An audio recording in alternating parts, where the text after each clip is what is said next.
எந்த இடத்திலும் யாரையும் விட்டு கொடுக்காமல் எல்லோருக்கும் எல்லாம் கிடைக்கணும், சரியான அமைப்பு ஏற்படணும்னு எல்லா விதத்திலும் மற்றவர்களுக்காக பாடுபடக்கூடியவர்கள் தான் மேஷ ராசிக்காரர்கள்.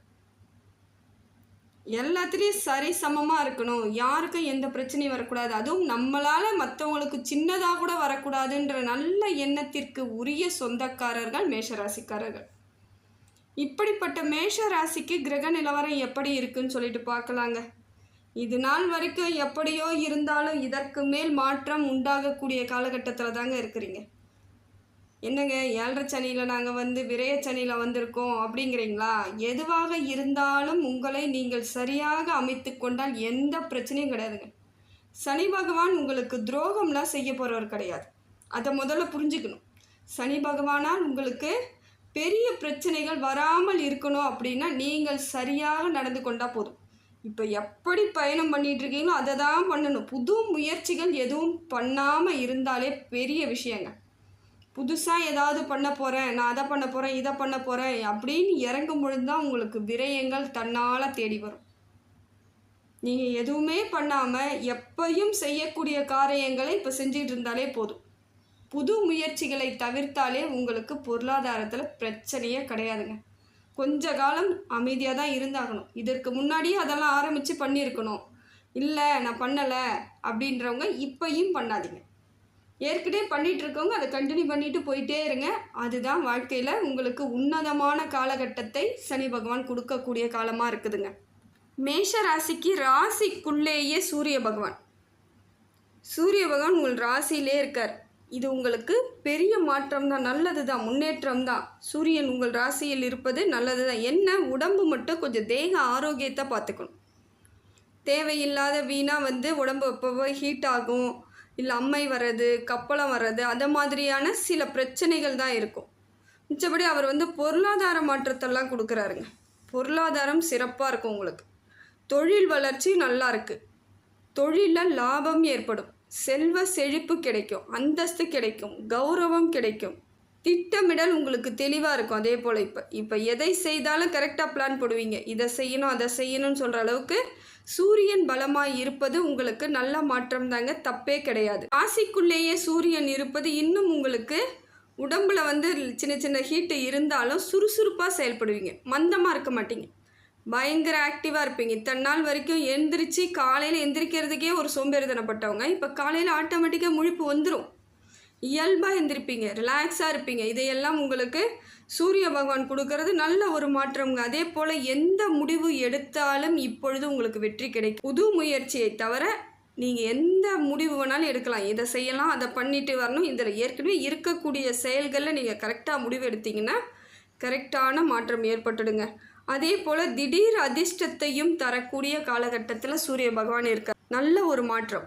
எங்கேயாவது பணம் கொடுத்துருந்தாலும் இப்போ வர்றதுக்கான வாய்ப்புகள் இருக்குது. அரசாங்கத்திலேருந்து ஏதாவது உதவிகள் எதிர்பார்த்துட்டு இருந்தால் அது கிடைக்கிறதுக்கான காலகட்டத்தில் இருக்கிறீங்க.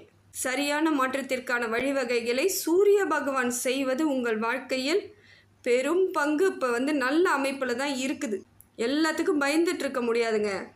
ஒரு சில இடங்களில் எப்படி நடந்துக்கணும்னு மட்டும் இருந்துட்டிங்கன்னா போதும், உங்களுக்கு எல்லாம் கிடச்சிரும்.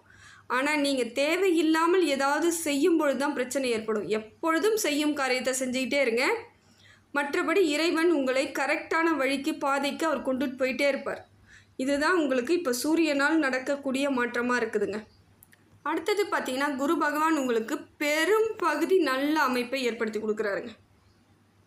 ஒரு பிரச்சனையும் கிடையாது, நல்ல தெளிவாக இருப்பீங்க. இனிமேல் குரு உங்களுக்கு நிறைய மாறுதலை ஏற்படுத்தி கொடுக்குறார். திருமண யோகத்தை முதல்ல குடும்பம் ஒன்று உருவாகணும் அப்படிங்கிறதுல உறுதியாக இருக்கார். குடும்பம் உருவாகும், புதிய பதவியெல்லாம் தேடி வரும். ஏதாவது ஒரு வேலைக்கு போகிறீங்க, உங்களுக்கு கரெக்டாக எதுவுமே இல்லை, செட் ஆகாமல் இருக்குது, வேலையை விட்டுடலாமான்னு யோசிச்சுட்டு இருப்பீங்க. அதெல்லாம் செஞ்சிடாதீங்க. இந்த காலகட்டத்தில் வேலையை விடக்கூடாது. அதே போல் இன்வெஸ்ட்மெண்ட் அதிகமாக பண்ணக்கூடாது. இப்போ ஏற்கனவே நான் வியாபாரம் பார்த்துட்ருக்கேங்க அப்படின்னா அதில் எது வரைக்கும் எப்படி பண்ணிகிட்டு இருந்தீங்களோ அதை தான் பண்ணணும். புதுசாக இன்வெஸ்ட்மெண்ட் பண்ணி பெரிய லெவலுக்கு கொண்டுட்டு போகிறேன்னு நீங்கள் இப்போ முயற்சி பண்ணிங்கன்னா ஒன்றுமே பண்ண முடியாது. அது தவறான ஒரு வழிவகையாக ஆகிடும். இருக்கிறத அப்படியே ஃபாலோ பண்ணிட்டு போயிட்டே இருங்க, நிச்சயமாக மாறுதல் ஏற்பட்டுடும். இப்போ குரு பகவான் நல்ல இடத்துல இருந்து பணப்புழக்கம் ஏற்படுத்துகிறார். வரவு இருக்குது. கரெக்டாக என்ன கிடைக்கணுமோ அது உங்களுக்கு கிடைக்க போகுது. புதிய நபர்கள் உங்களுக்கு வாழ்வில் சேர்வதற்கான வாய்ப்புகள் இருக்குது. அது திருமண உறவாக கூட இருக்கலாம். ஒரு திருமணம் பண்ணும் பொழுது இந்த சொந்தமும் அங்கே போக, அந்த சொந்தமும் இங்கே வரும்பொழுது புதிய உறவுகள்லாம் உங்களை தேடி வந்துட்டுருக்கும். நிறைய இடமாற்றம் ஏற்படும். இப்போ வந்து குரு பகவான் உங்களுக்கு கொடுக்கறது நல்லா இருக்குங்க. புதிய முயற்சியை மட்டும் தவிர்த்துருங்க. இது உங்களுக்கு சிறப்பான காலகட்டம். இருக்கக்கூடியதை பண்ணிக்கிட்டே இருங்க. இல்லை வேலைக்கு நான் வேறு வேலைக்கு போகலாமான்னா வேலைக்கு போகலாம். ஆனால் இருக்கிற வேலையை விட்டுட்டு அப்புறம் போகிறேன்னு சொல்லாதீங்க. இந்த வேலையில் இருந்துக்கிட்டே புதிய முயற்சி பண்ணலாம். அதுக்கு மட்டும் ரெடியாக இருங்க. புதுசாக வேலையை தேடிக்கிட்டே இருங்க. கண்டிப்பாக அது கிடைக்கும் பொழுது இந்த மாறுதல் ஏற்பட்டுடும். அதே போல் சம்பள உயர்வும் கிடைக்கும். நீங்கள் செய்த நன்மைகள் எல்லாம் இப்போ அதே போல் நல்ல பலன்களாக வரும். சனி பெயர்ச்சின்றது சனி பகவான் 7.5 வரும்பொழுது உங்களுக்கான நன்மைகள் என்னென்னலாம் நீங்கள் நன்மை செய்து வச்சிங்களோ அத்தனை நன்மைகளும் உங்களை தேடி வரும். அதான் சொல்லுவாங்க, ஒரு டைம் வரும்ல, நீ செஞ்சது என்னவோ அது உனக்கு நடக்கணுவாங்க பார்த்தீங்களா, அது அந்த டைம் தாங்க. 7.5 தான் நாம் செய்த நன்மையோ தீமையோ அது நமக்கு வர்றது. பெரும்பாலான மேஷராசிக்காரர்கள் நிறைய உதவி தாங்க பண்ணியிருப்பீங்க. நிறைய பேருக்கு நல்லது பண்ணியிருப்பாங்க. நிறைய வந்து பொருளாதார ரீதியாக நிறைய குடும்பங்களெல்லாம் வாழ வச்சுருப்பாங்க. இப்படிப்பட்ட மேஷராசிக்கு வந்து காரணம் இல்லாமல் கஷ்டத்தை கொடுக்க மாட்டார் சனி பகவான். நல்ல ஒரு அமைப்பில் தான் இருக்குது. பயப்படாதீங்க, தைரியமாக உங்கள் வேலையை செஞ்சிகிட்டே இருங்க. மாறுதல் ஏற்பட்டுடும். அடுத்ததாக பார்த்தீங்கன்னா உங்கள் ராசிநாதன் செவ்வாய் பகவான். உங்கள் ராசிநாதன் நிறைய மாற்றத்தை ஏற்படுத்தி கொடுக்குறார். பொருளாதார சேர்க்கையெல்லாம் கொடுப்பார். பொன் பொருள் ஆபரணங்கள் கொடுக்குறார். அதே போல் இது நாள் வரைக்கும் வீடு வாங்கலாம், இடம் வாங்கலான்னு முடிவு பண்ணி ஏற்கனவே அட்வான்ஸ் கொடுத்தவங்க மட்டும் இப்போ அதுக்கு தொடர்ந்து முயற்சி பண்ணி அதை வாங்கிறதுக்கு முயற்சி பண்ணுங்கள். இல்லையா, புதுசாக இப்போ தான் நான் எல்லாம் பண்ண போகிறேன்றவங்க பண்ணாதீங்க, நிறுத்திக்கோங்க. செவ்வாய் உங்களுக்கு அந்த மாதிரியான அமைப்பில் இருக்குது. ஏற்கனவே அட்வான்ஸ்லாம் பண்ணியாச்சுங்க, ரிஜிஸ்ட்ரேஷன் தான் பண்ணணும், அதை பண்ணுறதுக்கான வாய்ப்பை அவர் கொடுக்குறாரு. அதுலேயே கூட கொஞ்சம் விரயம் ஆகிறதுக்கான வாய்ப்புகள் இருக்குது. ஆனால் புதுசாக நான் இப்போ தான் வாங்க போகிறேன், வீடு கட்ட போகிறேன், வீடு வாங்க போகிறேன், ஆல்ட்ரேஷன் பண்ண போகிறேன்றவங்க கொஞ்சம் காலதாமதத்தை ஏற்படுத்திக்கோங்க. கொஞ்சம் காலம் போகட்டும். குறைஞ்சது ஒரு 4 வருஷம்னா போனால் தான் நீங்கள் நிம்மதியான ஒரு வாழ்க்கைக்கு வர முடியும். அது வரைக்கும் விரயம் ஆகிக்கிட்டே இருக்கும். தேவையில்லாத மன சங்கடங்கள் ஏற்படும். செவ்வாய் பகவான் அப்படி ஒரு அமைப்பில் இருக்கார். அதே போல் வண்டி வாகனத்தில் செல்லும் பொழுதும் நிதானமாக போகணும். எடுத்தன் கவுத்தன் வண்டி ஓட்டுறது, ஃபாஸ்ட்டாக ஓட்டுறது, சர்க்கஸ் காமிக்கிறது அதெல்லாம் செய்யக்கூடாது. வண்டியாக ஓட்டுங்க, சாதாரணமாக ஓட்டுங்க. ஆகாயத்தில் போகிறதெல்லாம் கிடையாது. நம்ம சாதாரண ரோட்டில் தானே போகிறோன்ற நினைப்போடு போகும்பொழுது உங்களுக்கு பிரச்சனைகள் வராதுங்க. இல்லைன்னா தேவையில்லாத விபத்துக்கள், வீண் விரயங்கள், பொருளாதார செலவு இதெல்லாம் வந்து மன கஷ்டத்தையும் ஏற்படுத்தும். உறவுகள் முன்னாடி நம்ம வந்து செய்யாத தவறுக்கெல்லாம் அசிங்கப்படுற மாதிரி இருக்கும். கடன் வாங்கக்கூடிய சூழ்நிலை ஏற்படும். கடன் மட்டும் இப்போ வாங்கக்கூடாதுங்க. அதே போல் கடன் எந்த சூழ்நிலையிலையும் வாங்காதீங்க. அப்படி வாங்க வேண்டிய சூழ்நிலை ஏற்பட்டால் நீங்கள் நீண்ட காலங்கள் ஆகும் அதை அடைக்கிறது. வேறு வழியே இல்லை, நான் வாங்கி தான் ஆகணும், நான் என்ன பண்ணுறது அப்படின்னு யோசிக்கிறீங்களா? வேறு வழி இல்லைன்னா வாங்கி தான் ஆகணும். ஆனால் இதற்கான தண்டனை என்னன்னு பார்த்தீங்கன்னா பல ஆண்டுகள் ஆகும் அந்த கடனை நாம் முடிக்கிறதுக்கு. அவ்வளோ நீண்ட நாட்கள் எடுக்கும். அதனால தான் முடிந்த வரைக்கும் வாங்காதீங்க. வேறு வழியே இல்லை அப்படின்னும் பொழுது கண்டிப்பாக வாங்குங்க, கட்டிக்கிட்டே வாங்க, வேறு வழி இல்லை. அதையும் நம்ம அனுபவிச்சு தான் ஆகணும். அடுத்தது பார்த்திங்கன்னா சுக்கிரன் உங்களுக்கு நல்ல மாற்றத்தை ஏற்படுத்தி கொடுக்குறாருங்க. பொருளாதார வரவெல்லாம் இருக்குது. சீரும் சிறப்புமாக இருக்கக்கூடிய வாழ்வை இப்போ தரக்கூடியவர் யாருன்னு பார்த்தீங்கன்னா சுக்கிர பகவான். சுப விரய செலவுகள் அதிகமாக ஆகிறதுக்கான வாய்ப்புகளை கொடுக்குறாரு. இப்போ இவரும் விரயத்தை தான் உங்களுக்கு கொடுக்குறாரு. அப்போ ரொம்ப நிதானமாக பண விஷயத்தில் நீங்கள் கையாளும் விதம் ரொம்ப நிதானமாக இருக்கணும். 1 ரூபாயாக இருந்தாலும் எதுக்கு செலவு பண்ணுறேன்னு யோசித்து செலவு பண்ண வேண்டிய இடத்துல இருக்கீங்க. அது எவ்வளவு வசதிக்கான ஆட்களாக இருந்தாலும் சரி, எவ்வளவு கீழ்நிலையில் வேறு வழி இல்லாமல் கீழே இருந்தாலும் சரி, 1 ரூபாயாக இருந்தாலும் கவனத்துடன் செயல்பட வேண்டிய கட்டாயத்தில் இருக்கீங்க.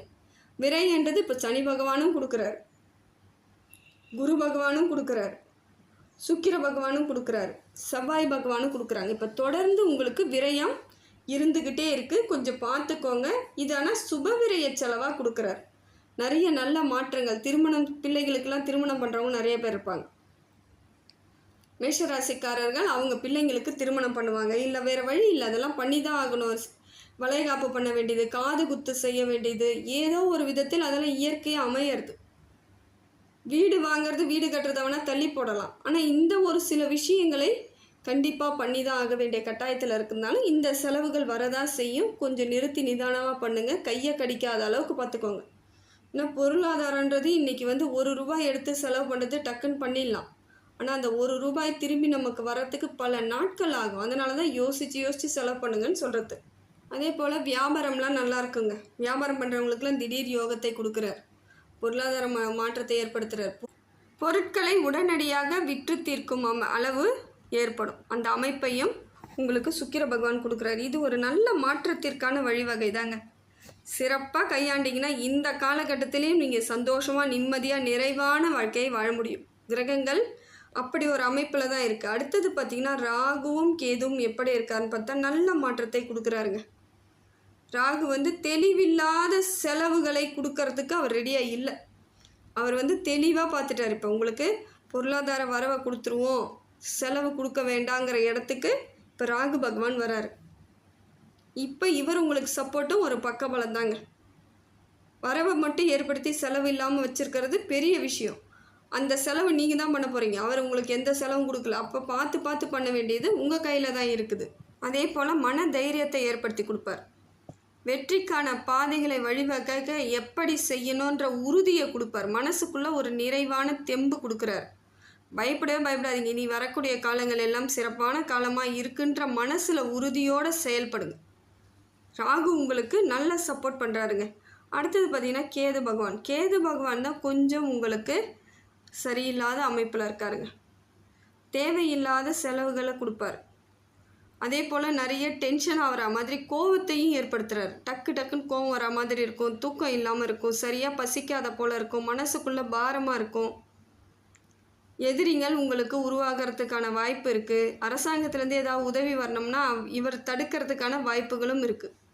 ஒன்றும் இல்லைங்க, விநாயகர் வழிபாடை பண்ணுங்கள், நிதானமாக இருங்க, சரியாக போயிடும். எந்த ஒரு உதவியும் இன்றைக்கி கிடைக்கலாம், நாளைக்கு நல்லபடியாக கிடைக்குன்ற நம்பிக்கையோடுங்க. ஏன்னா இப்போ வந்து கேது வந்து அந்த மாதிரியான அமைப்பில் இருக்கும்பொழுது எல்லாத்தையும் கெடுத்து விடுறார். அவர் உங்களுக்கு கொஞ்சம் சதி பண்ணுற மாதிரி இருக்குது. இருந்தாலும் நீங்கள் தைரியமாக இருங்க. விநாயகரை மட்டும் கெட்டியமாக பிடிச்சிக்கோங்க. விநாயகர் வழிபாடு தினந்தோறும் பண்ணுங்கள். அப்படி இல்லைங்க என்னால் தினந்தோறும் பண்ண முடியாதுன்னா என்றைக்காவது ஒரு நாள் கோவிலுக்கு போயிட்டு வாங்க. அதுவும் திங்கள் புதன்கிழமையில் போகிறது ரொம்ப சிறப்புங்க. விநாயகர் கோவிலுக்கு போயிட்டு வாங்க. அருகம்பில் மாலை சாத்த முடிஞ்சால் சாத்துங்க. கிடைச்சா தேங்காய் வாங்கி மாலையாக 11 தேங்காய் வாங்கி மாலையாக போடுறதா இருந்தாலும் போடலாம். இல்லையா மல்லிகைப்பூ மாலை கூட ஒரு முழம் வாங்கி கொடுங்க. ஒன்றுமே இல்லைங்க, எல்லா பிரச்சனையும் தீர்த்து விட்டுருவார். கேதுவால் உங்களுக்கு எந்த விதத்திலும் பயம் கிடையாதுங்க. அதுக்கடுத்து பார்த்திங்கன்னா புதன் பகவான் உங்களுக்கு செல்வ செழிப்பை ஏற்படுத்துகிறார். புத்திசாலித்தனத்தை கொடுக்குறார். வியாபாரம்லாம் தெளிவாக இருக்கும். தனியாக முயற்சி பண்ணி சொந்த தொழில் செய்கிறவங்களுக்கெல்லாம் இது வெற்றிக்கான காலமாக தாங்க இருக்குது. இந்த காலகட்டத்தை சரியாக பயன்படுத்திக்கணும். இந்த காலகட்டத்தை தான் நீங்கள் ரொம்ப பொறுமையாக நிதானமாக கையாளணும். பயப்படாதீங்க. கொஞ்சம் சுதாரிக்கலைனாலும் தேவையில்லாத இழுத்து போய் எங்கேயாவது விட்டுடும். அதனால் கொஞ்சம் நிதானமாக இருங்க. உங்களுக்கு புதன் பகவான் நிறைய மாற்றத்தை கொடுக்குறாருங்க. இது ஒரு மாறுதல் ஏற்படக்கூடிய காலகட்டத்தில் தான் இருக்கிறீங்க. நிம்மதியாகவும் நிறைவானும் இருக்க வேண்டிய காலகட்டம் தாங்க இது. அடுத்தது பார்த்திங்கன்னா சனி பகவான் உங்களுக்கு கொஞ்சம் பிரச்சனையாக தான் இருக்கிற மாதிரி இருக்குது. இருந்தாலும் பயப்பட தேவையில்லை. விரயம் தான் கொடுக்குறார். இதுக்கு நீங்கள் சரியான அமைப்பை ஏற்படுத்திக்கிட்டீங்கன்னா உங்கள் கையில் இருந்து தான் இப்போ பொருளாதாரம் போகிற மாதிரி இருக்கும். அதனால் எந்த செலவு பண்ணுறதா இருந்தாலும் பார்த்து நிதானமாக பண்ணுங்கள். அவசரப்படாதீங்க. ஆடம்பர செலவுகளுக்கு என்றைக்குமே ஒத்துழைப்பு கொடுக்காதீங்க.